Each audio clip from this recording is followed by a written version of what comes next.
can stop me now.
past 5 years, we have witnessed the birth of countless excellent teams and players in all 5 major regions. They are still remembered by us to this day. At the same time, we also remember our fans who loved us from the very beginning. On the occasion of this 5th anniversary, let's turn back the clock to the starting point of PUBG Mobile esports, the Southeast Asia region, where all the stories began. As the first world-class event, PUBG Mobile Star Challenge gathered professional players from all over the world. With continuous development, the 2019 PUBG Mobile Club Open Global Finals is undoubtedly the most exciting event. 2019 Fall Split Global Finals, ladies and gentlemen, give yourself a round of applause! Among the countless rising stars, one shined particularly bright. Bigatron Red Aliens, a team from Indonesia, Bigatron Red Aliens! just got first place in the PMCO Southeast Asia Fall Championship, earning the chance to compete in the PMCO Global Finals in Malaysia. In the subsequent prelim stage, intense competition kicked off immediately. And finally, they advanced to the Grand Finals in 2nd place. BTR demonstrated impeccable strength in the competition. By the end, BTR was leading the lobby by a significant 106 points, bringing the first ever championship title to the SEA region.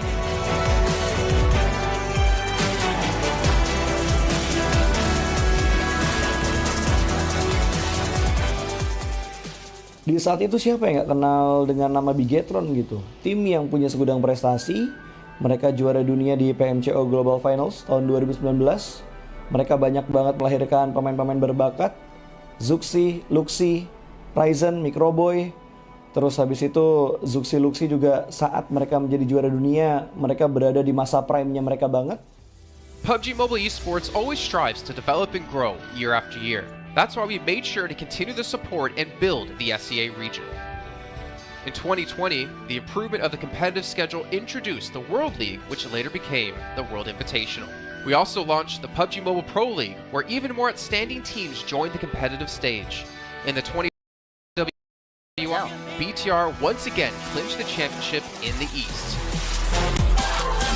This had given Southeast Asia the title of the strongest region in the world.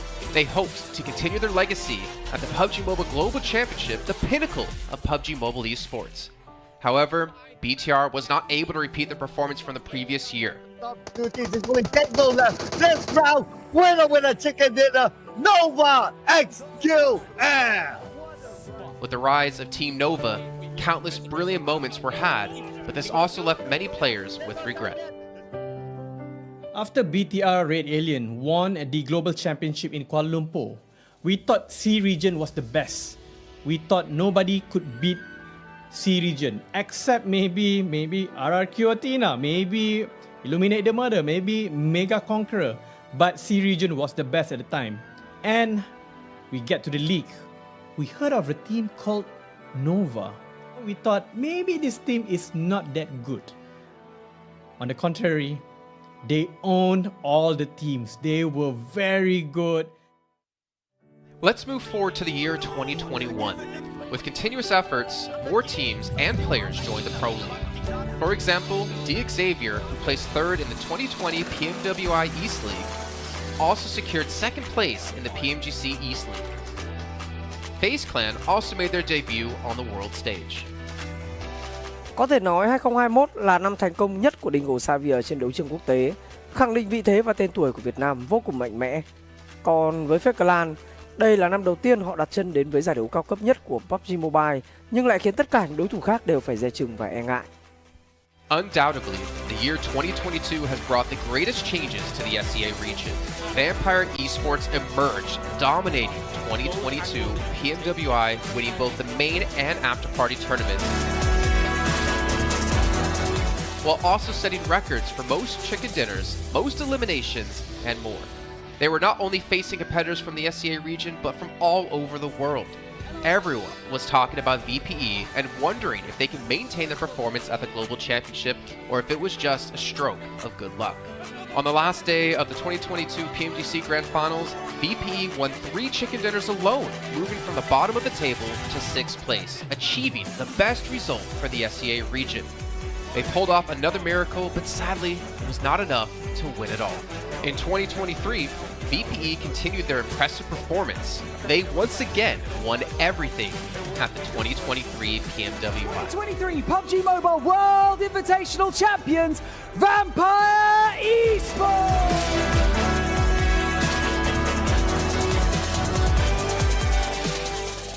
ก็ย้อนกลับไปในปีที่แล้วนะครับเอาจริงก็ผมมองว่าน่าจะโอ้โหไม่มีใครที่จะมองว่าทางฝั่งตัวแวมไพร์จะซักเซสได้ถึงขนาดนั้นนะครับเพราะยุคนั้นเหมือนทุกคนจะโฟกัสไปทางฝั่งตัวอินฟินแล้วก็เฟซแคทที่มีแบบว่าผู้เล่นดังๆนะครับแล้วก็ถ้าจำมันได้เหมือน PMGC ปีล่าสุดมากินไก่แบบเบิ้ลติดๆกันในวันสุดท้ายเหมือนเอาจริงน้องๆก็เคยบอกเลยว่าเฮ้ยเราเครียดกันไปหรือเปล่ามันเป็นตัวเองดีกว่าเล่นแบบปล่อยจอยได้แบบจอยเลยสุดท้าย3 จะติดจบอันดับ 6 ของโลกซะอย่างนั้นนี่นะครับแวมไพร์สปอร์ตเหลือเชื่อจัด But don't forget, Alter Ego, an Indonesian team, showed a very strong performance by winning the Super League twice. The SCA Super League was an upgrade to the previous championship, which by many is considered to be the most competitive league in PUBG Mobile. They could potentially become the next legend of the SCA region. Untuk dibilang legend, gua rasa belum sih untuk Alter Ego. Walaupun mereka sempat ngedapetin back-to-back champion untuk di PMSL 2023, itu menurut gua hanya sekedar untuk ngasih pembuktian gitu bahwa Indonesia tidak kehabisan pemain berbakat. Ya mungkin contohnya Rosemary gitu. Datangnya dia ke Alter Ego tuh bener-bener jadi ujung tombak untuk Alter Ego. Dan gak berhenti di Rosemary. Masih ada Alpha juga yang didatangkan oleh Alter Ego untuk mengisi kekosongan atau kekurangan dari Alter Ego. Dan gue rasa PMGC 2023 ini akan menjadi ajang global championship pertama gitu untuk Rosemary dan juga si Alpha. Jadi wajib banget kita nantikan performnya mereka di PMGC 2023. Dan please di notes pastikan tonton Alter Ego sampai akhir. Of course, there are many more teams we haven't mentioned, but these teams will all take part in the 2023 PUBG Mobile Global Championship. So what do you think? Who will be the ultimate winner in this year's PMGC? Will they be from SCA? Well, there's only one way to find out. Greetings, PUBG Mobile players! The long-awaited Frost Festival is about to commence. In the new version 2.9, we'll be introducing battles filled with a frosty atmosphere. Snow Battle is coming to town. Furthermore, you'll also get to experience updates to World of Wonder and Classic Mode. So let's dive right into it. In the Frost Festival, we'll be bringing you a series of snow-themed content, including a new Snowy Village-themed area, fun interactions with snow pals, and snow-themed items for more gaming fun and excitement. When miraculous December comes, the frosty world will undergo some magical changes. Stay tuned for updates. Don't miss out.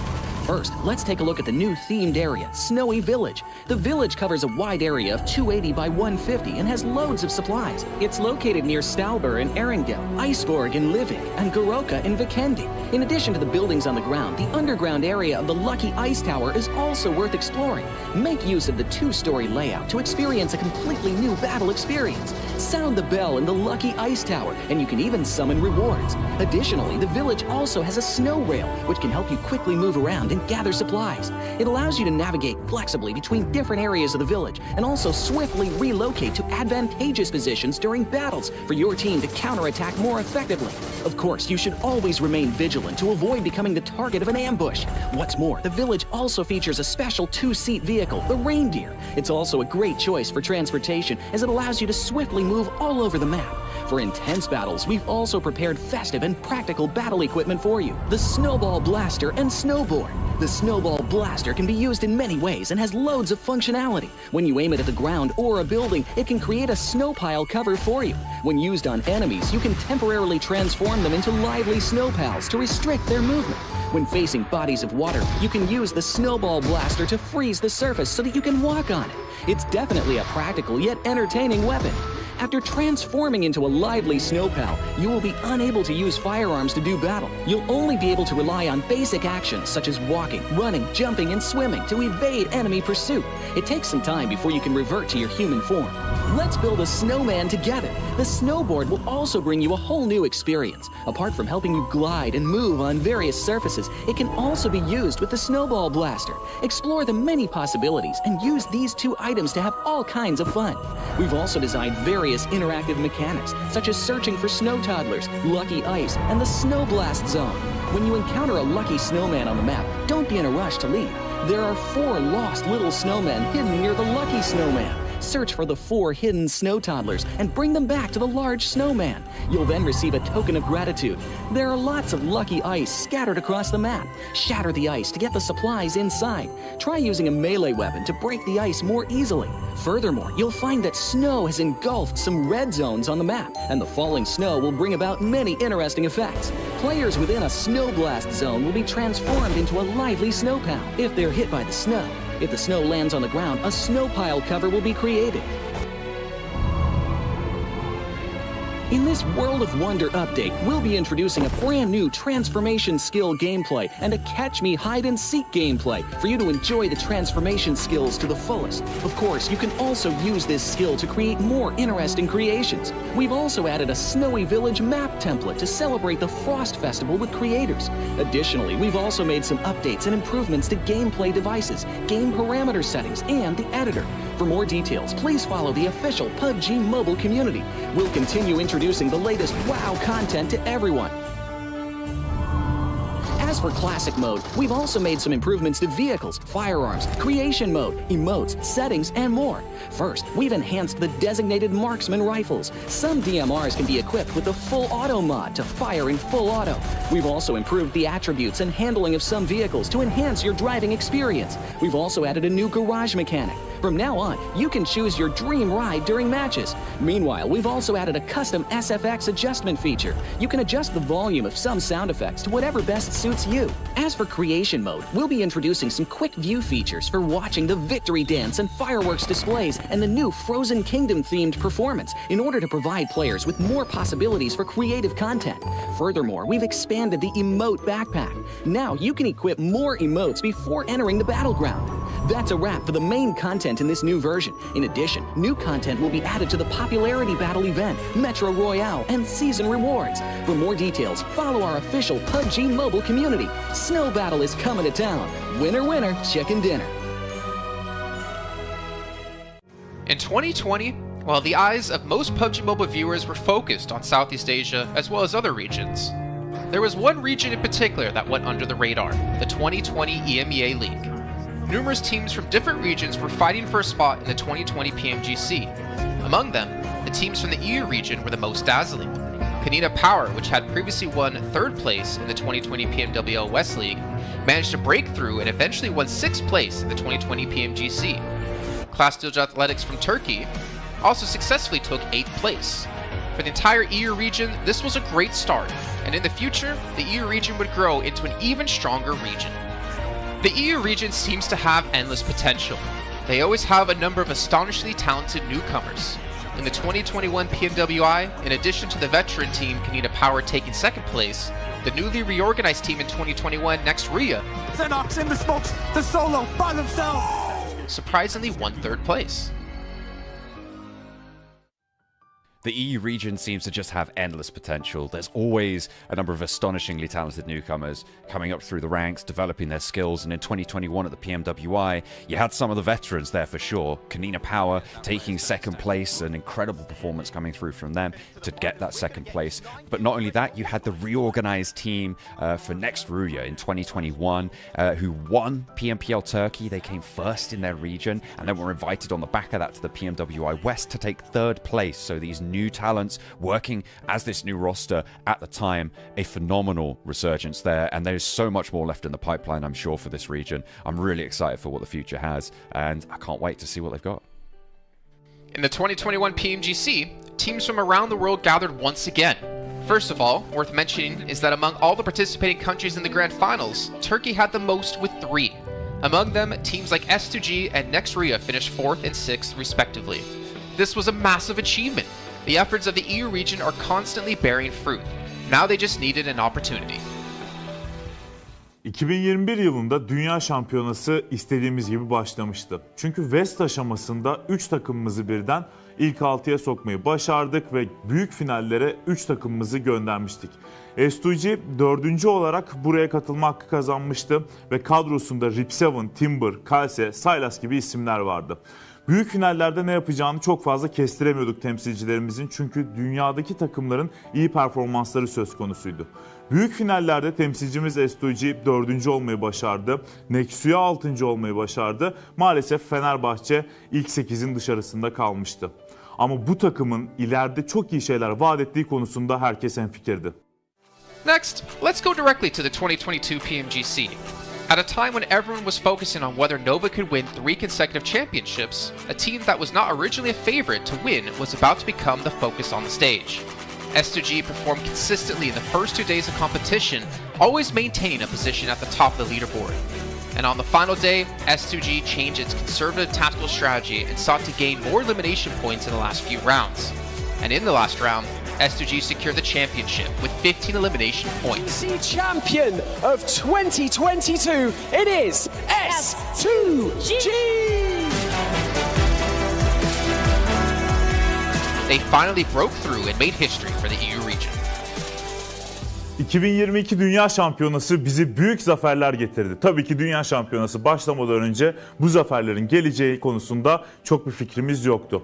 S2G kadrosunda bazı değişiklikler yapmıştı. Takıma yeni katılan oyuncular vardı. Özellikle Reis ile birlikte takımın form seviyesi gerçekten çok yüksekti. 2022 Dünya Şampiyonası finallerine 2 takım göndermeyi başarmıştık. Bir tanesi S2G, bir tanesi Fireflux. Maalesef 2 takımımızın kaderleri birazcık farklı oldu. İlk günden itibaren S2G sürekli olarak zirveyi kovalarken Fireflux için işler iyi gitmemişti. 3. gün geldiğinde S2G güzel maçlar geçirdi ve şampiyonluğu Türkiye'ye getirmeyi başardı. Bu Türkiye e-spor tarihindeki en unutulmaz başarıydı. This year, the EU region has continuously produced even more strong teams. First of all, G Gladiators won first place at the 2023 PUBG Mobile Pro League Spring Regional Championships and third place in the 2023 PMWI. Veteran teams like Nexuria and Canada Power have been performing better and better this year and successfully qualified for the 2023 PMGC. Subsequently, hot recent teams like Mad Bulls, BRA Esports, Major Pride, Melise Esports, Demorte, among others from EU, have also successfully gotten a spot in PMGC. They all look forward to continuing the success of the EU region in 2023. There are many questions surrounding PMGC. Will S2G successfully defend their championship? Will another EU team lift the trophy? Could it even be a team unexpected to win it all? Let's witness it together in Turkey.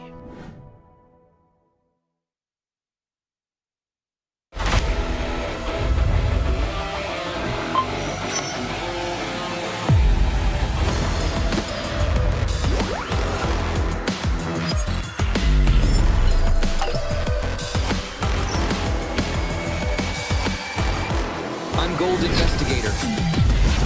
Join the Investigator team and let's protect the game's fairness together. 2023 Popularity Annual Gala event tutorial. Hey there, welcome to the 2023 Popularity Annual Gala. We've introduced a brand new competition and upgraded rewards. You will have to go through 10 rounds of 1v1 matches and compete to become the first ever PUBG Mobile Popularity Annual Gala champion. So let's get right to it. New competition, ladder competition. The Popularity Annual Gala event will be utilizing a new ladder promotion system.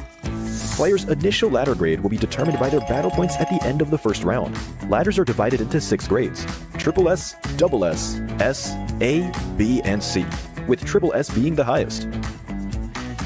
Ladder promotion rules. Players are ranked based on the popularity they gain during the battle period. For rounds 1 to 9, the ladder results are settled at the end of every round's battle. Apart from ladder grade C, each ladder has 100 spots, with the top 20 promoted, the middle 60 retained, and the bottom 20 demoted. If you're trying to move up the ranks, be sure to stay within your ladder's retained threshold or higher before each round is settled. Additionally, ladder grades can only be promoted or demoted by 1 grade at a time, so your performance in the assignment round is crucial. Be sure not to miss it. Final showdown. Based on the rankings from the previous 9 rounds, round 10 will be the decisive showdown to determine the final rank and ladder grade placement, including the champion of the 2023 Popularity Annual Gala, who will emerge as the ultimate winner. New exclusive rewards. At the end of round 10, rewards will be issued based on the player's ladder grade and final rank. For outstanding players, they will receive exclusive rewards that can showcase their supreme honor both in and outside the game. In-game rewards include the honor title, honor name tag, and honor avatar frame. which are sure to make you stand out. Moreover, there are also physical trophies, interviews, custom-made popularity gifts, official social media promotion, game exposure, and other exclusive honorable rewards. Gain global renown both in and outside the game. What are you waiting for? Participate in the 2023 Popularity Annual Gala now.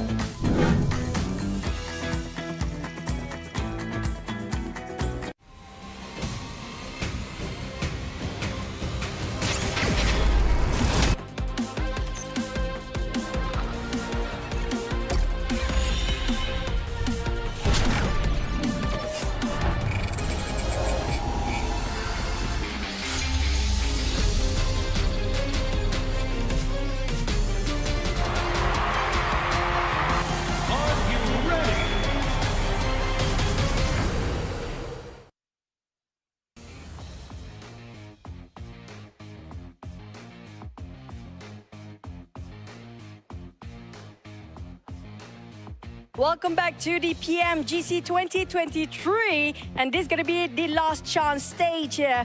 And I'm live in Malaysia, Battle Arena PJ, with me none other than Potato coming out from Alter Ego. Now starting off our questions and brief interview for the day. Now, for Alter Ego, you guys were PMSL champions back-to-back for 2 seasons, but it feels like there's a lot of challenges for you in the PMGC League stage. What was the biggest difference if you compare during the PMSL and even the PMGC now? Oke, jadi buat Alter Ego sendiri, kalian itu back-to-back champion di PMSL dan sekarang kamu berada di survival stage PMGC. Jadi apakah perbedaan di antara PMSL dan PMGC itu sendiri? Oke, kalau perbedaannya menurut kita sih dari segi adaptif di tim-tim global ini ya. Karena dari segi adaptif atau adaptasi mereka sangat-sangat kuat lah. Jadi mereka nggak ada patokan mau gameplay gimana, jadi mereka menyesuaikan dari segi gameplay. Okay, if you ask me the difference between PMSL and PMGC, most of the team at this PMGC, they know how to adapt with the situation. They don't have like one specific play style or they want to play passive or aggressive. No, they're not doing that. They just adapt with the situation and improvise from there. So I guess that's the biggest challenge for them as well then. And now, based on yesterday's matches, are there any adjustments? Since today is your last day playing as well, you have to wait for tomorrow. Will there be any adjustment for your team to just make it for the next stage and get a better result? Oke, jadi buat hari ini adalah hari terakhir buat Alter Ego sendiri. Apakah menurut kamu sendiri ada sesuatu lah yang kamu ngerasa bisa nggak kamu lolos ke survival stage nanti gitu? Kamu harus apa yang kamu harus lakuin buat kamu lolos ke survival stage? Apa yang harus kita lakuin sih pastinya lebih ke mematangkan kesalahan kemarin ya. Jadi kita belajar banyak dari kesalahan kemarin. Kita benar-benar adjust lah untuk hari ini karena hari ini kita terakhir bermain dan grup green besok masih grup red dan yellow masih bermain.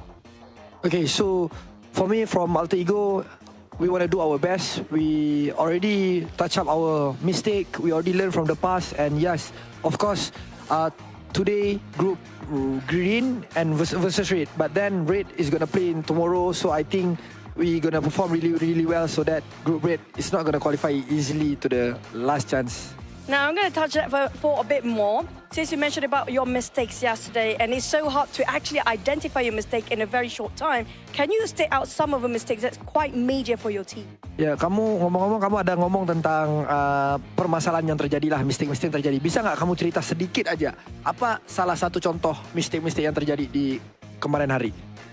Mistake yang kemarin terjadi sih kita belum expect sama keisengan Semnan ya. Jadi benar-benar dari semua map kita benar-benar deket sama dia dan lumayan mengganggu gameplay kita lah. So the things that I don't expect is the playstyle from Sem9. So that's the mistake that we learned back then is because of our drop spot in every map is quite near with Sem9, and yeah, we don't expect these things gonna happen, and yes, they give us so much trouble. I mean, that's the unexpected to be happening on the global stage, definitely now. You mentioned about Sem9. Are they one of your greatest threat when it comes to this stage, or will there be somebody else so far? Kamu ngomong Sem9 nih, kamu mention Sem9. Apakah Sem9 itu salah satu tim yang kamu ngerasa PR terbesar kamu, ataupun ada tim-tim yang lain? Enggak sih.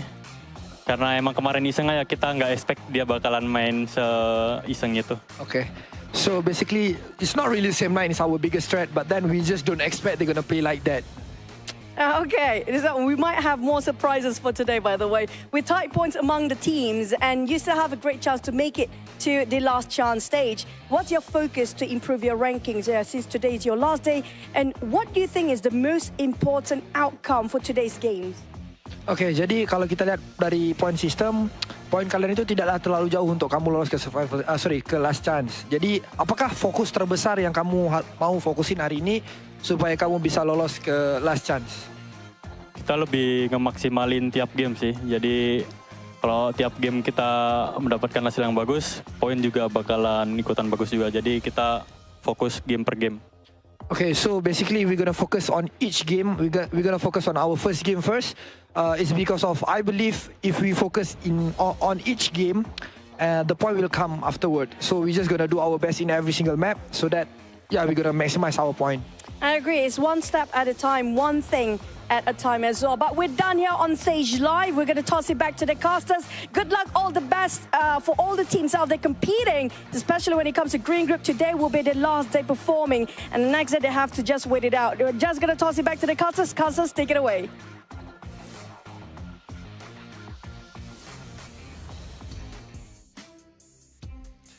Well, as you heard there, Potato, Alter Ego, and all the teams from Group Green, this is your last chance, your last 6 matches to get as many points as possible and potentially keep yourself in the safe zone. I'm Jason Kaplan, and we got Maxman and Kalaris here on the desk to break down everything happening, obviously, yesterday and what's to come up today. And honestly, Max, well, no, I'm not going to go to you, Max. I'm going to go to Kalaris first. Alter Ego had a rough day, to say the least. Yes, they did, and I VOD reviewed them quite extensively. So obviously we heard in the interview there that, Sem9 was one of their downfalls. Luckily for them, they're not playing today. However, I think that is not the issue for them. Yesterday, the issue for them in 4 games out of the 6 was unnecessary risks. You think back to the Sandhawk, you get caught in the water, BTR takes you down, you're done. You think, and the other water scenario on Erangel as well, that was not required whatsoever. The first game on Erangel, where they're coming late to the circle, they're trying to go for a central spot. You're too late. Try and play edge instead. Again, another unnecessary risk. And then finally, Sem9 on Erangel being able to take them out when they're trying to find cars, right? So all of these unnecessary risks that they're taking could be easily mitigated if they're just playing a bit more mature PUBG Mobile and trying to play a bit more of a controlled style. Well, there you go. Before we can hop into some more analysis here, Max, I know you're just ready to talk. Got to remind you guys at home about the Infinix GT10 Pro official smartphone here at PMGC 2023. And while you're on your new lovely device, make sure you check out TikTok with the tag PMGC 2023 to find out some stuff behind the scenes, hopefully some interviews, hopefully anything for you guys to watch. And of course, if you do post about the event, make sure you use the hashtag as well. But Max, as you heard Kalaris break down Alter Ego, there's another team out there we really have to focus our attention on, a team who had a special invite into the group stage. It's G Gladiators. I don't know. I don't know if I want to talk about them. I'm making you talk about them. I don't know. I want to talk about them. I mean, Gladiators, we expect more, right? I still believe in the Gladiators cheese. They're going to cheese until the very end here, Jason. They're going to maybe qualify to the survival stage, to the last chance, should I say, with just a few points. But I want to look onto other teams possibly, because we got also a big shift of groups, right? And one of the few teams that's been added to the mix today that I'm especially excited to see play is going to be Enigma Galaxy. They played exceptionally well back in their Group Red, and especially with Coops, he was the second top fragger of his group. One of the best pickups, I would say, in the entire year of PUBG Mobile Esport, right? With how they are able to take these fights now, how aggressive they are. I'm especially interested to see how they're going to fight for their spot in Pachinki on Erangel against, I believe it's Deek Xavier, how that really unfolds. But Enigma Galaxy has to be one of the teams that everyone is looking at to qualify for the grand finals, so they're a very big favorite for me here going in these matches. I'm hyped for them. I'm also hyped for Duxan as well, because South Korea, let's go. Here we are. Oh. They're awesome. They're awesome. And I mean, to be fair, they had a great start to their group initially, and they kind of fell off slowly as time went on. But I've said it multiple times, as South Korea constantly gets more and more days, more games on the board, they're great at assimilating information. All of their teams, all of the teams that qualify for PMGC. So I'm hoping for Duxan to prove big here again today. That was great analysis about gladiators, by the way. I was going to say, well, that's great stuff to talk about, obviously, Enigma Galaxy and Duxan. But, Max, I really want to hammer home about gladiators here. My attention, actually, are over towards potentially Inco Gaming, because obviously they've seen their brethren teams of Alpha 7, of Loops, of Influence Rage perform pretty well. I'm curious to see if they can rise up and be another Brazilian strong power team. But also Hyper, because the roster they ended up fielding in Group Red wasn't the roster they ended up fielding in Americas, or the team they ended up fielding in North America PMPL. I mean, to be fair, GFan on the roster was surprised to see them do so well in the group, considering GFan's kind of been out of the team for a while now. But they have, I guess, a lot of pressure coming their way from North America in general, considering they're our only representative. And I don't know. It's going to be tough, man. That's all I can say. I know that Zifan is watching a lot of, doing a lot of viewer parties, watching all of the different regions. So I think that might have helped out, actually, because he knows kind of what to expect in these matches against all these different teams, how they're going to rotate, and how these matches are going to be unfolding. So maybe that has been helping them out quite a bit. But it can't help you against the domination of Brazil right now, because Influence Rage are just running away with it. And as you said already, talking about Inco, Jason, they have already played at this stage. Nenebich in particular, one of my favorite players of the region, that I would like to see them potentially climb up. But that would be too many Brazilian teams almost in the grand finals. There can't be all of them. That's not possible. Or could it? I don't know. We'll see. Obviously, still a lot to come up down the way. But we can see a comparison here of Mad Bulls up against Enigma Galaxy. And Mad Bulls obviously struggling when it came to placement points, able to put up a ton of eliminations and obviously double chicken dinners as well. We could see just obviously the performance when it came to group stage quite different when it came to eliminations. For me, Enigma Galaxy, I do feel like they were the one surprise for me, especially out of Group Red, to not advance through to the grand final straight away. I mean, they just fell short of Morph by a few points here and there, because Enigma Galaxy had a great start, and we know this team as a very formidable roster. I mean, I think a lot of people put a lot of stock in if Coops is gone, then if he's eliminated early, then maybe they don't have much legs to stand on. But I don't necessarily hugely agree with that. Of course, he is a force to be reckoned with, right? And somebody that is going to be sitting very strongly with him, as you can see here with the 43 eliminations. But this team still is able to play a macro game, even if Coops is gone. It's just that he is quite the powerhouse to speak of. I mean, thinking back to PMWI, Max, we did see Coops kind of be similar to Nomi, similar to Matic. He was kind of off by himself, but also the funny thing was he was the tip of the spear, it seemed, in most parts. He would be like the first one to cross the rows to get position for his team, but he'd be so confident and so successful to be able to do that it allowed Enigma Galaxy to kind of adapt their style quite a bit to how Coops can perform to his best. If you're Enigma Galaxy, you don't need an IGL. You just need to, Coops is engaged, we just follow Coops.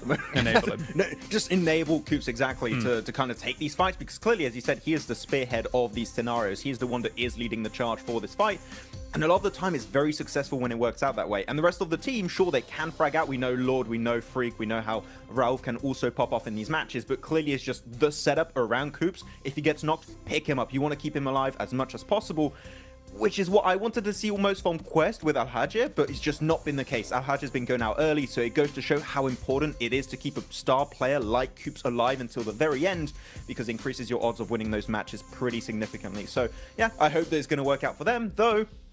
If you're looking also on this graphic, Radio Seal, currently Reject, we had some great moments, right, Kalaris, in the group stage, but they've been a little bit invisible currently at the start of this tournament. There's still a bit of time for them to come back and hopefully qualify for the last chance, but Reject have not had the start I was expecting, and that might be also off the back of that long break between Group Green and now this point of the tournament. Honestly, I have a bit of a grim outlook for Group Green, in my opinion, once we take a look at some of the highlights. Because, I mean, you've got 6 of their teams not able to make it happen yesterday, right? I think Alter Ego was the top out of those 6 teams with 22 points, and that's kind of why I focused on them a little bit in my VOD review from day to day, because I do feel like Alter Ego is the one that can try and get out of that rut that Group Green has put themselves in yesterday, because it is their last chance today.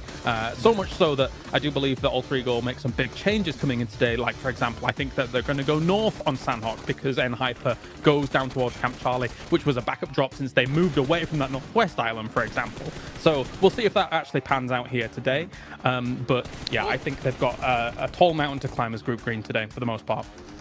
I will say this, I'm 100% in agreement with you, Klaus, but one thing we can't forget about is that the difference between 16th place and 8th place is 15 points. Now, obviously, if you're Melissa in the situation, that's over doubling your points, but it's not that big of a gap at the moment, so it's really going to come down to those potential 1, 2, 3 points. That means whether you're into the last chance or your unfortunately PMGC run will be done. So it's still extremely close, but yeah, it is kind of eye-opening, Max, as we look at Group Green just struggling down towards the bottom of the leaderboard. Yeah, actually, I got a few numbers right now. Group Yellow, on average, have 40.5 points. Group Green have 26.3. So there's a pretty significant disparity between the teams that are between these two groups. It is going to be a bit rough. There's room for them to, of course, catch up here, but as we know, for the survival stage, it's only 2 days. The team of Group Green only have 6 matches remaining to have an impact on the leaderboards. And after, I mean, Kalaris in esports, this is always the worst scenario to be in. You just got to stay and watch and just hope that the other teams around you don't perform well, which is the most insane situation to be in, because you just cannot have the impact you're hoping for anymore. No, for sure. It's a terrifying prospect to actually kind of stare down. For Rejects, of course, I think that obviously right now they got themselves 17 points yesterday.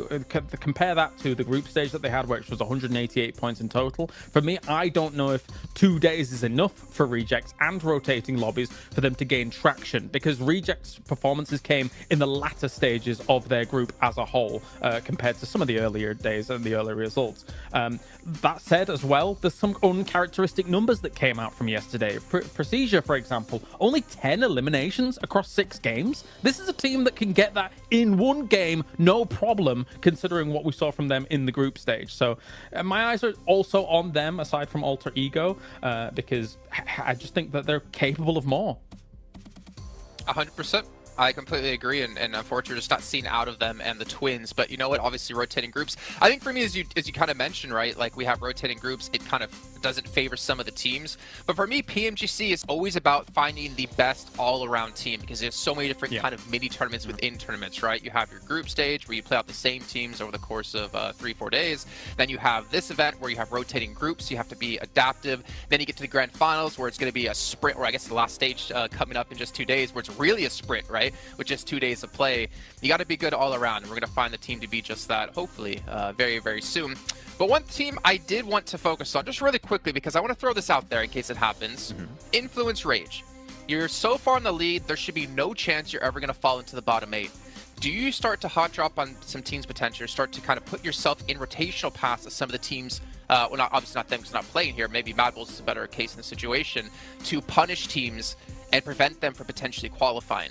Because Influence Rage will come tomorrow, Mad Bulls is today. We always theorize this, and it pretty much never happens, right? But I want to see it! You want to see it, okay, but are the teams going to take that risk? I'm not quite sure. You could do it if you want at the second half of the day. I think now is a bit early to do that. You're safe. You're not 100% safe, so just... Mad Bulls? You don't... I mean, for Influence Rage, I would just say, just play the half of the day, just chill, normal. Then if you want, and see how it happens. I think the earlier you do it, the more responsive teams are going to be to that, and they're going to adapt around you, potentially hot dropping them, right? So if you Influence Rage, Mad Bulls, BTR, maybe you want to take a bit more time before going for a play like that. I don't know who you'd want to pick out. Maybe Rejects, maybe also Gladiators right now could be a team to take down. I don't know. Could be. I have a thought. I do think Mad Bulls is relatively safe. I mean, considering that I think that their performance will continue here throughout the day. I think if you were going to target anybody based on these two groups alone, I wouldn't even mind looking towards Procedure for on Erangel. If you think about their potential rotational paths from something like Yasnaya going up against kind of Rozog, sometimes those can potentially clash from time to time, and Erangel is the most, as we all do our little things. Please sir, I want to be next. You know, I think that could be a target. If they were going to do something, I don't know whether they will though. I'd even go on Alter Ego, to be honest. I think that would be a good team to take down. Maybe. They could be a threat. I mean, that's a good point. If you prevent people from hot dropping you when we get into the last chance stage, then it means your position's going to be a lot cleaner. You're limited in games. You have a better chance of qualifying through. But let's see what's going to break down as we're heading to our first match of the day with Sandhawk. Going to throw it over to our commentators, Jack and Blink, to take it away. Thank you, Jason. Oh, it's exciting already because I kind of like the way you can see we're all there in anticipation. It was cool. I like the way you kind of had, you know, the we're in school blank. We want to get our opinions. Oh, in. yeah. Because even me and you were speculating, we're theory crafting. It's sick, man. This week's going to be so damn good. Like, the quality of games yesterday was great. If that carries on, I'm living for it, Blank. Yeah, I mean, we were having a little chat behind the scenes there. I mean, to be honest with you, there's a lot to talk about here. You know, you have some of these groups here that are now playing their last day. It's Group Green. This is their final day today before we head in towards tomorrow. Everyone gets 2 days of play between both the survival stage and that last chance. And some of the players, some of the teams in Group Green are in real danger right now. It's a stressful experience. You2 Alliance, they look happy. They look ready to go. They look very, very excited to get things on the road here. They had a pretty good upwards trend over in their group. Didn't start off so strong, but ended it quite significantly well. Obviously not getting in towards that direct invite stage, but yeah, for Group Green, things do get a little tough here. And you know, we were chatting about, like, you know, there was really only a couple of teams from Group Green that we actually thought were fairly decent towards the end of it, and it kind of felt like the group of death. But the more we look into it, the more we see there's actually some very, very good teams in some of these other groups that definitely deserve more praise. Absolutely. I think that's sort of the speculation that we had when we came to this agreement, you know, like looking back on it, in retrospect about the rose-tinted goggles or green-tinted goggles, really, the upper echelons of that group were absolute masterclass, right? Even Reject Tokyo can be lumped in with that, with how well they were playing over that week. But since coming into this, well, hang on a minute, hold that thought. It seems that hot drops are happening, Blank. What's going on here? Straight into the action. Is that Mad Balls under pressure already? It is Inco versus Mad Balls here. And we saw this versus Mad Balls in the very first day of their group versus Falcons. They lost their hot drop, but they're used to it now. They're expecting something to go off. They've already found one knock off the bat here. Let's see if they can find any more, Jackie. How far can they go with this then? Fleek getting the reload off instantly, trying to assess the situation. Now, Mad Balls always feel like they were hit with pressure on Sanhok. Even back in regulation of Group Green, they were being tested for control. Inco are the ones that are starting to show up here, though. Early damage done. Fleek down by the DBS. Another knock coming in, Blank. Bit of a trade, but now we're seeing them both be severed. Lots of damage across either squad now. It was one apiece, but Inco were able to get that res off there. Vitali will finish off Fleek in the meantime. Zerich desperately trying to hold his own. Becker trying to head down the stairs. Nice little peek out coming through from Inco. Only one Mad Bull left remaining, but it's Tulika. He was having a fantastic day yesterday. Not about to let this game slip out of his hands, but he's only got one teammate left to bring up. But a huge amount of damage onto Squash. Last player alive, Tulika. Can he clutch this out?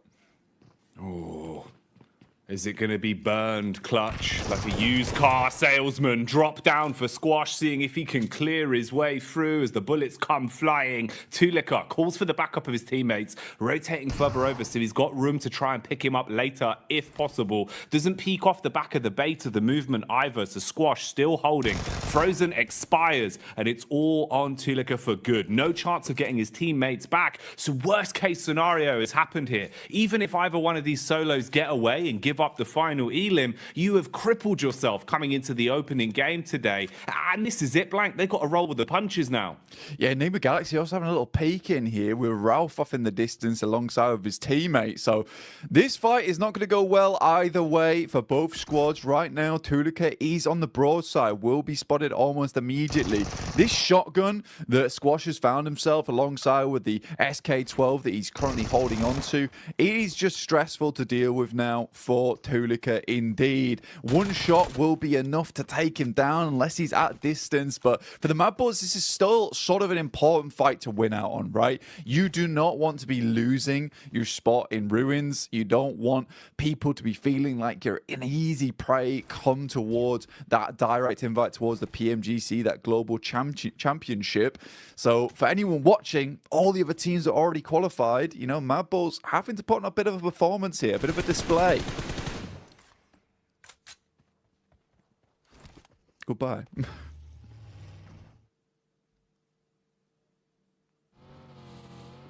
And with that, Tulika will move onwards. Ralph takes out the final player there from Inco.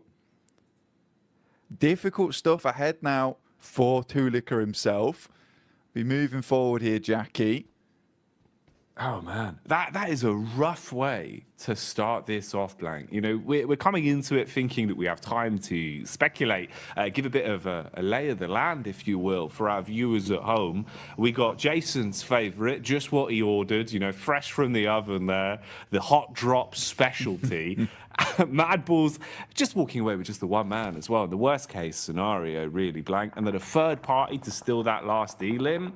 Ooh, wrap that up in a neat little package. If that isn't a little taster of the sort of shenanigans we're going to be seeing today, then I don't know what would be. You know, maybe like a beef stroganoff. Yeah, I mean, for some of these teams, some of these squads, right, it was kind of interesting because we were sort of speculating, is Mad Balls going to want to hot drop?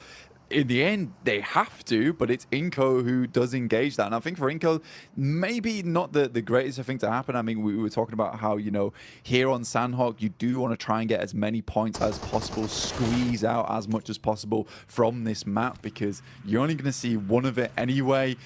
You don't want to go heavy on these games. Tixie all by his lonesome here. No one else to help him. He's got a DBS versus the three-man squad here of Quest. Easy, straight round the corner. Easy two-pump, double barrel action. Straight into the face of Kitsune as well. Causes him to go bounding around like a very aggressive bunny rabbit. And he's put the foot down, Blank. At least hits onto a one. The sprint out as well. Basically just offering themselves up as sacrifice there. Those are some freebies for Gladiators. You get the response in as well for the situation. Get everyone back on their feet. You're going to be happy with that. Yeah, you got to be really, really pleased with the fact that Tixie's able to hold his own on this compound. It is typically where Tixie does play as well, over towards this eastern side, able for the rest of the team to get over towards him as well. And I think that is nice. That's a nice regroup coming through from Gladiators. A lot of times they've been fairly slow on that approach. If one player is all on his lonesome, backup doesn't come half as quick enough a lot of times. So for Tixie, he is thanking his teammates, clapping them on the back there. That is a very, very pleasing result for Gladiators.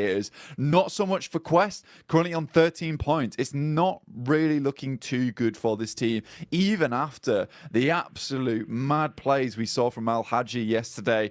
I don't know how much further Quest is going to be able to get into this tournament, but I think next year is going to be a really good year for Al Haji, no matter what team he's on.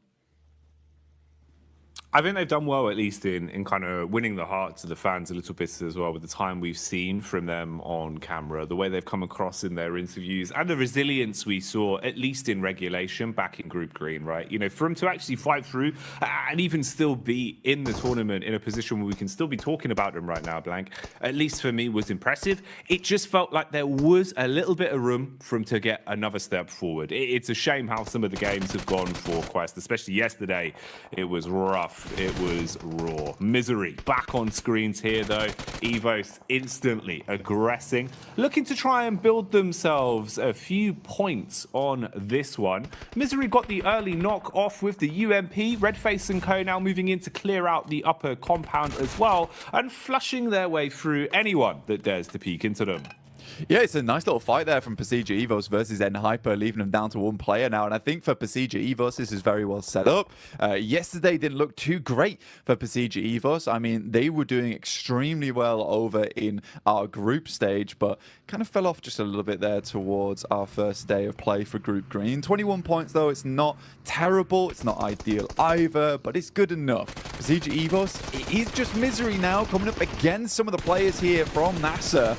Xenox will open things up. What more can he get done? Bullets down range early on. It's good high ground, good position to be in. They've got a great understanding of where exactly they could be potentially fought from. Bit of a move on the go here as well, as we see the rotation from Evos off the back of their cleanup. Now finding a bit of a safer compound to play in, but they've been startled, detected from across the road. We're lying in wait. It's Melise of all squads. Hit and miss yesterday, Blank. Honestly, to be fair with you, mate, I feel like we saw a truer test of them, at least in Group Green. You know, from what we saw yesterday, it felt like they were struggling a little bit. Even CEO later, there were times where it felt like this guy was a bit of a one-man army. I don't feel like he was as quick to the mark yesterday. I'm hoping, obviously, with a day of rest, you've come back in a little bit more fresh face today. Would like to see some improvements from them today. Yeah, I mean, for the Turkish squad, it's just a little bit difficult for them at the moment. I mean, they've been making a lot of right moves. And I think for an Edge team that likes to kind of read into opponents' movements around the map and cut the legs out from underneath them, they did a good job of it in terms of theory, right? In theory, where they were playing, it was all fantastic. Then they were going down to these engagements. They weren't always able to win it out very cleanly with a four-man squad going onwards and just clearing from there. And they ended up just losing games very early on. And this kind of the risk with playing Edge a lot of times whilst you're holding out and guarding those Edge sides is that if you get into an engagement there, you lose it, right? There's not much chance of getting very much further into the game. For other teams that like to leapfrog from Edge and then send towards a kind of a middling position between the center of the circle and the outer side of it, you have much more chance to get further into the game and maybe pick yourself some pretty consistent placement points off the back of it. And we had a really good conversation as well yesterday, or even this morning, actually, bloody hell, mixing up my time zones. It's all going so quickly right now, where we were talking about, look, some of these teams yesterday just came out absolutely swinging, and I think in this format you have to, whereas other teams sort of got in their own heads a bit.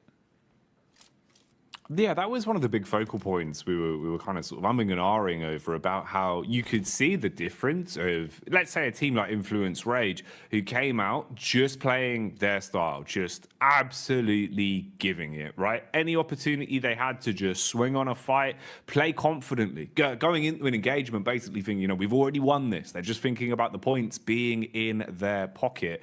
You're going to have so much more of a better time of it than going into it giving so much respect to teams, overthinking these situations. And we've seen that change. A lot of our squads from Group Green, it feels like their play styles have kind of flip-flopped more so than anything compared to what we were seeing during that regular point. This is an interesting one, actually kind of ties into that. You can see here, Reject Tokyo at least getting a bit more confidence to fight and contest for center control. A little bit lucky there in terms of the draw of the circle, but it works out. You've got a compound, you're in a good spot, and they're going to be pleased with this, mate. They'll be chuffed with that blank, because when they had center control, when they felt comfortable early in a compound, this is where we saw some of the better games from Reject, because honestly, they're great on defense, good comms. It just felt like getting there was rough for them. They've been playing a lot of Edge, and it hadn't been working out too well. I'd hope that would be a positive change.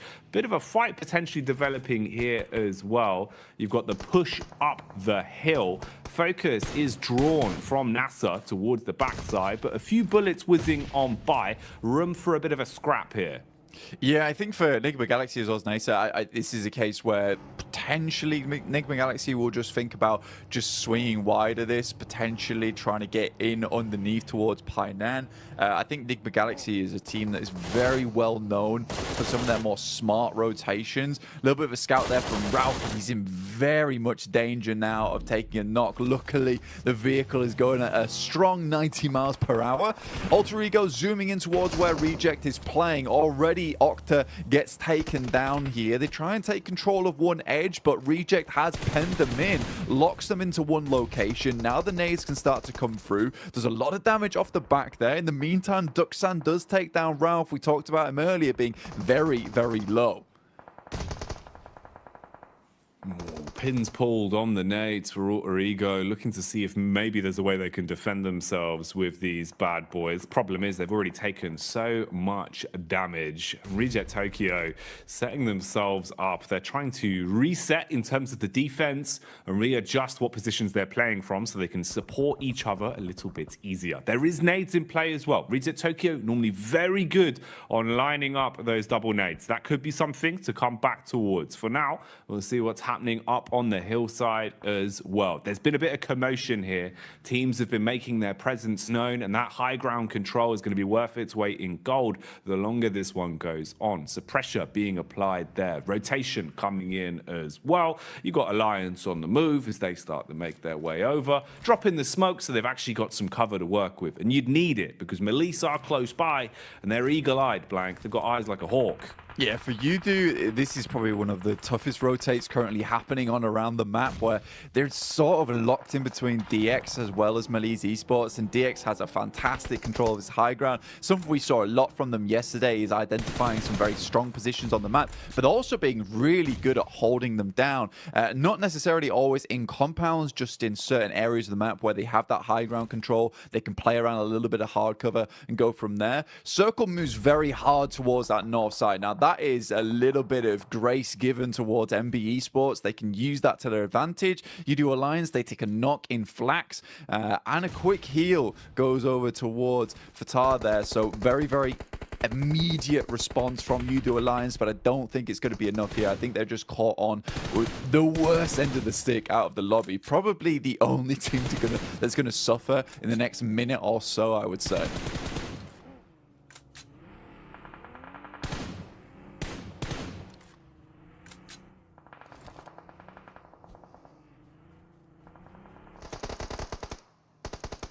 Malice Esports on this side of the map. Now, Kissu does go down. Poser has a nade in hand. We'll send it over towards Nisa, but Malice Esports, again, just crumbling a lot during these days. Again, Nisa, 5 eliminations found so far. Really, really good stuff from them. I think this is interesting because it is a lot of these squads that we see a fair few times that just come into these games swinging. They tend to do well, and I would say that this is a very, very good and promising mark of the game going forward here, Jackie.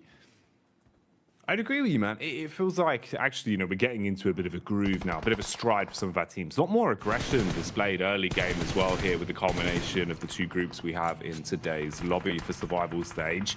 Now, they were being pulled and pushed in multiple directions here. It felt like they weren't quite sure which fight they wanted to set their gaze on, but now they've been thrust into one. They have to try and survive, taking a ton of damage up against the Evos. Good lay of the land from Link as well. Knows to look towards the distance. Can see just over the ridge side where his next opponent is coming from. They've got an understanding of where exactly he's playing towards, but with the bullets connecting, they're going to start to farm up these elims. Malice, meanwhile, are crashing down as well. This is Udo Alliance still trying to push over that hill. They've been doing this for quite some time, Blank, and maybe it's going to start to work out. Nice connection onto Levites. He's dropped and finished off for good, and they're still pushing in.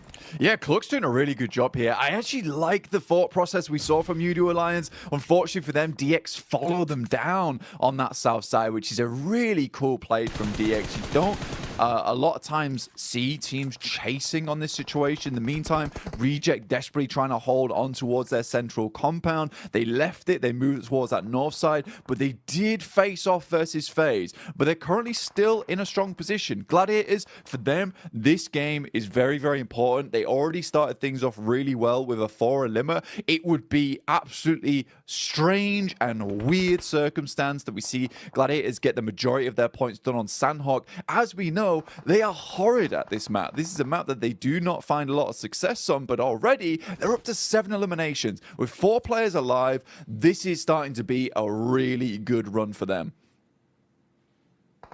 There's an itch in the back of my brain just reminding me of one of the Sandhawk games we saw from Gladiators quite some time ago, Blank. And I just remember it starting off in the same kind of way. When the pressure's on Gladiators, when it feels like, the story's not going to happen, the crazy comeback towards the end is never going to be there. It feels like finally that Cinderella story won't be written. Something like this happens. We've seen it before on Sandhawk. I don't know what causes them to play like this sometimes, but they've certainly had their breakfast this morning, and they're coming out with some fibrous maneuvers, looking very solid in the moves they're making. 7 elims to the name, Blank. How much longevity have they got on this one? We'll keep our eyes on it because Gladiators need a good game, and the individuals are playing to prove that. Yeah, they desperately do. Right now, facing off versus Duxan, not an easy team to go up against. MB Esports, they lose Fistboy on a knock. That's to DX, who are doing a really good job over on this eastern side, just clearing their way through. Up to 3 eliminations now. Alter Ego also chiming in. Bit of a better rotate from them over towards this south side, able to take over that compound that Reject were holding on to. I think a lot of that comes off the back of the fact that Gladiator was able to get some really good pop shots between the windows, knock some of the players from Reject very much slow slow them down, bog them down. More nades sailing in from Gladiators, taking out the remainder now of Duxan. FaZe spots out some of the players from Gladiators, will take some pot shots towards them, over towards that western side.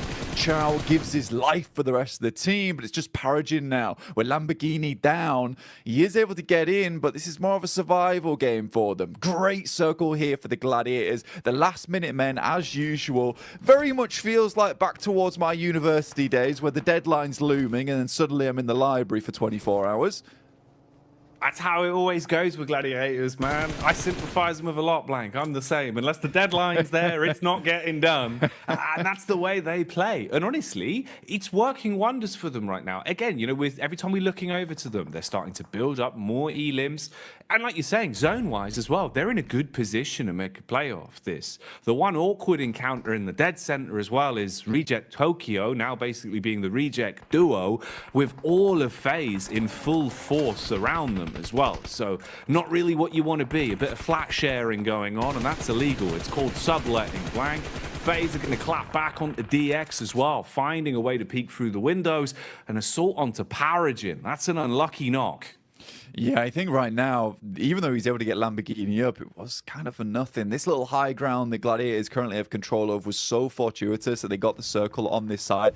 Coming off that high ground is very difficult, so they're trying to milk it for as much as they can here, stay on this top side. But it's MB Esports coming in to try and challenge us for now. Gladiators need to be ready for this one. Kitsune luckily is in position as the DBS, only able to find one though, and that's not quite enough. The rest of the team instantly needs to improvise off the back of this. Sek and Mondo are down, so it's a decent start. The nades start pouring in, and it's a nice nade on the backside towards Fistboy. Just a Kaze left remaining, and Gladiators quickly cleaning them up there. Up to 12 eliminations now, Jackie. A fantastic start. Tixie's flying through the air. Matic is on the support.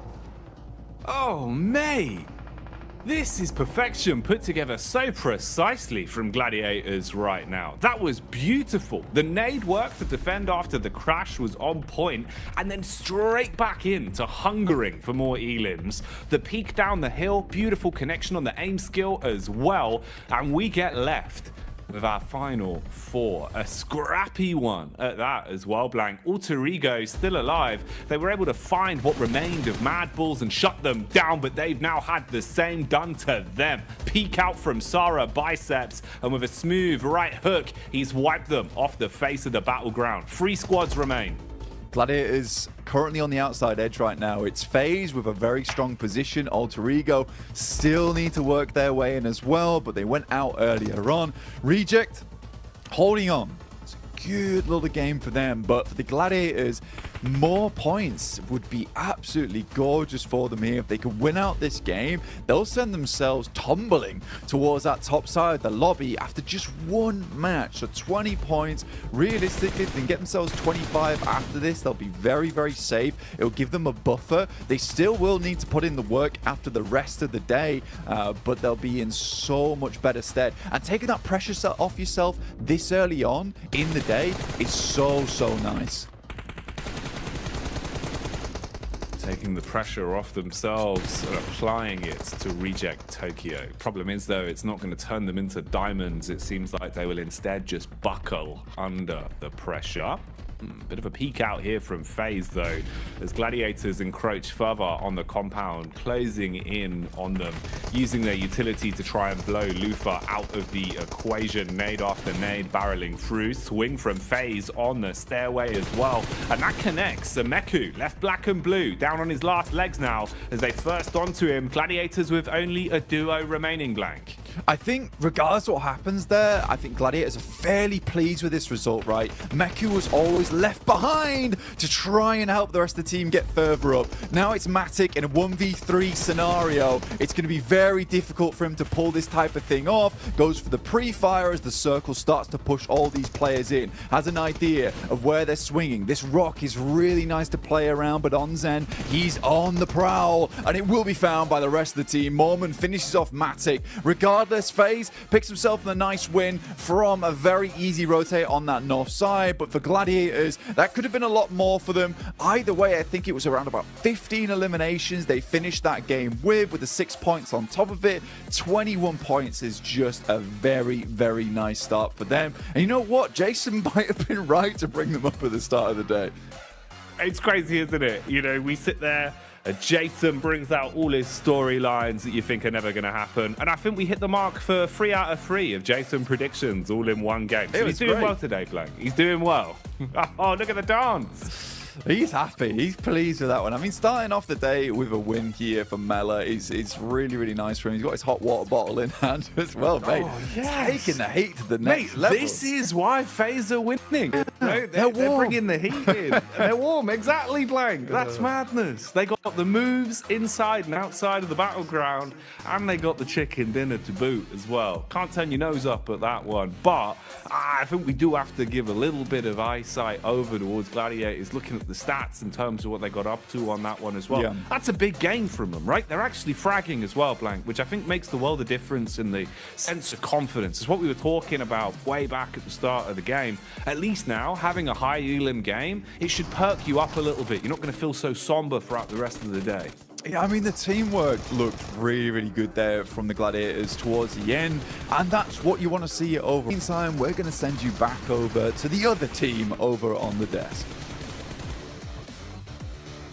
The Desk team, the best team here. Like FaZe could get their victory on the board here, starting things off strong for Group Red. But to be honest, there's a lot of moving parts and a lot of working parts in this one that allowed quite a few other teams to have some decent results. You know, Max, I know you didn't want to talk about him at the start of the day, but I'm going to make you talk about him now. It's G Gladiators. Okay, you know what? They got himself some wins. I can give you that much, Jason. I think Kalaris was talking about that. The eliminations kind of got fed to them in weird ways, especially that fight versus Quest.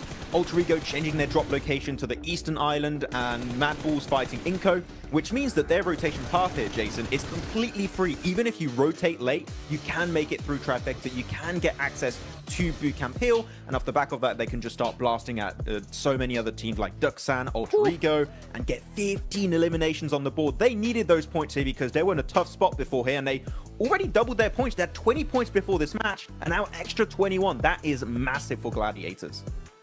So it might be exactly what they need to get themselves in more of a safer position, considering this is their last day of play overall. But another team we have to dive into here is Reject in particular, because the position they had, we were watching a little bit of a disagreement between you and Max in terms of what Reject decided to do as his own tried to center up on FaZe. So I think that they were trying to make the game-winning play, right? Like with some of their moves. They start in Trifecta, they had a 2-2, and they go to the compound, which in our region we see always as a focus point for some of these circles mid-Sandhawk. Now, they realized Alter Ego's coming in behind them. They made a ridiculous blitz through. It was risky, but they actually got a lot of points from it, 8 points in total. That's by the by. Reject here from this point on tries to leave this compound and go north towards FaZe. I think they already took one elimination off of FaZe, so they knew that they were weakened, or in a weakened state, but it was very slow, very unsuccessful trying to breach the position of FaZe here. So I like that Rejects was trying a winning move, but it materialized. At least they got high up in this game, I suppose. Yeah, I think that the situation they were in with Alter Ego playing the Road Trifecta compound is you want to work with Alter Ego and stay in that compound for as long as possible to gatekeep other potential threats later on down the line. If you stay there with Alter Ego, you eliminate Nigma Galaxy, Deke Xavier, Duxan. You can also maybe eliminate some players of Gladiators as they get pushed down Bootcamp Hill, and off the back of that, you can transition through the rocks, maybe make over to FaZe. I think that was the better approach, but to be honest, the moment Deke Xavier died, right, Kalaris, they could play those rocks and survive super fine to the match. So it ended up working out, but I think there was maybe another option available. But that's the cool thing. There's so many ways to play it that you don't know which one might be the best at the end. I mean, yeah, I get what you're saying, like a symbiotic relationship in that compound for a little while. The thing I look at it is that they got third in this game, and would they have probably have got third if they'd have stayed in that compound as well? Yeah, probably. Yeah. But would they have got first? Almost absolutely not. So I think that, you know, they were trying to go for it all, and obviously it didn't pan out. Yeah, and again, trying to make those plays that are really important for them, considering Reject coming into this one from Group Green. So they only have, well, now 5 matches left to go. They have to get as many points as possible. They have to make sure that to make the right decisions, though, as we did look at a drop as well between Mad Bulls and Inco. And Mad Bulls, a team that it really doesn't matter for them, right? They're pretty much safe into the last chance. For Inco, though, at least them trying to scrape by as many points as possible. I think they got 3 with the eliminations. They're realizing, okay, well, this is not going to work out. Let's try to salvage with something. But they have to maybe look forward now to the next 5 matches. Yeah, you don't forget the best part of that fight here, Jason. You just Rauf come in like, sit down. just get rid of them right away. That was a good bit. That was a good bit right there. But yeah, it's a hot drop. It is normally Inco that would have to change that drop because Mad Bulls, as you touched upon, Kalaris, during that game, already so comfortable. It is currently their fight to win currently in that position. If they win it, they clear it for the last chance. And Inco, they're just going to be maybe completely out of that position from the get-go. So yeah, Inco, cool. It's fair enough. There's only 1 of these maps per day. But you might want to try and think of avoiding those as much as possible because it can really impact your results over only 2 days worth of play. That is such a small amount of time that these hot drops can really impact your position. Yeah, it would be even especially more huge if there was more than 1 Sandhawk per day, right? But there's very little interest in giving up your position when you've done as well as you did like yesterday as Mad Bulls. One thing I do want to mention really quickly, because you said it while we were watching the game, and I kind of really liked the idea of it. We did see Altigo change the drop location, as was mentioned already on the desk here. They went up towards Cow. But then when the zone started to shift away from Corey, more centralized, and they were on the east side of Corey, you were talking about what do they do here in this position. And Claris, I wanted you to bring that up just really quickly. Yeah, again, they're just playing really risky PUBG Mobile. Like going for these wide rotates, going up against Quarry, which is a very difficult place to transition away from. They have to bomb it through to try and make something happen. If they'd have come in from the north, it might have just been an easier time. But yeah, they did all right. But it's, again, very risky PUBG Mobile here. Yeah. High risk, potentially high reward for Altigo, who desperately need every single point they possibly can in our final 5 matches. And it's time to head into our second match of the day, which is our first Erangel of the day with Jackie and Blake. Ooh, the first of the 3 Erangels. This is good. This is always my favorite Porsche and Blanc because it feels like we start to get the more nuanced games, right? Where we can kind of expect the more unexpected. But this lobby's already looking kind of wild. So we'll see what we get, Blanc. We'll see what we get. We're in for some treats. Yeah, I think that the guys on the desk touch on a really important point here is that for some of these teams, you know, specifically what Kalaris was talking about really interested me in the sense that, you know, Reject, they go for the game-winning play at the end of the day. And I think you have to do that now. You really do have to go for these sort of things because, honestly, for Group Green, we know that this is their last day of play to get in towards that survival stage, not be in the bottom 8. And again, because you are the group that's playing the first 2 days in a row, you don't play the last day, you don't really know what marker you're aiming for, right? You don't know where that bullseye lies because no one is on that 16th position where it's just fixed, and you can think to yourself, we only need to get this amount of points to get in. So you have to push it to the max every single game, and I think that some teams are realizing, I would say too late at this point in time in Group Green, that they have to go for these game-winning moves. That had to come through yesterday. It absolutely had to come through yesterday. I think Mad Bulls took their fate into their own hands very quickly, as did Influence Rage, who have more than secured their position over towards the last chance phase. At this point, I think they have 77 points, something ridiculous at this point in time. So I think for some of these teams, maybe it's coming through too late. You need a little bit of luck today. You need to really hit your shots. You need to be making strong rotations and maybe, just maybe, able to bump those points up just enough. I think for Quest, that instant elimination at the start of the day there on Sandhawk versus a team that most people regard as not the greatest Sandhawk team or really knock their confidence in a big way. We know Quest made it in by the skin of their teeth, literally 1 point in Group Green to get towards that survival stage. I don't know if that sort of playstyle is going to cut it here, where a lot of teams, we're starting to cut down past the teams that, you know, didn't get past the first group stage. They're now in the survival stage now where we have a lot of really, really strong teams. They won't just sit down and die like Tiamba did. No, it's not going to be anywhere near as easy or as fine of a margin. I think that's the other part as well, is the fact that that was 1 point of difference. I would imagine it's going to be a little bit more of a stark contrast here. Wello, imagine I would have cried. That would have been huge, man. Full John Rambo action to start off the day, but not going to happen. They will try and instigate the fight, though, onto Melise as best as possible, whilst they know they're a little bit fragmented over in Alliance territory. So he's going to go breezing off, and Poser will join the rest of the squad. Group up and see what they can get done. But yeah, it is very, I don't know, it's quite a curious way to start off the day, really, in terms of some of the teams that we saw playing well. It was a bit more unexpected for me. After what we saw from Gladiators, I was kind of starting to shift into that, you know, you don't believe in the Gladiators camp. But as soon as it feels like you hit that point on the meter, that's when they bounce back. I think they do it just to, like, spite everyone. They do, man. They really want to kind of like rope you into the idea that it's not going to happen, and then, you know, they make all the fans book their tickets last minute to the finals. That's how that always goes. But we'll see if they can maintain pace, because it was a good game from them. But it's a key point that you hit on as well that I think is quite interesting, in the sense that the best they can do now is try and repeat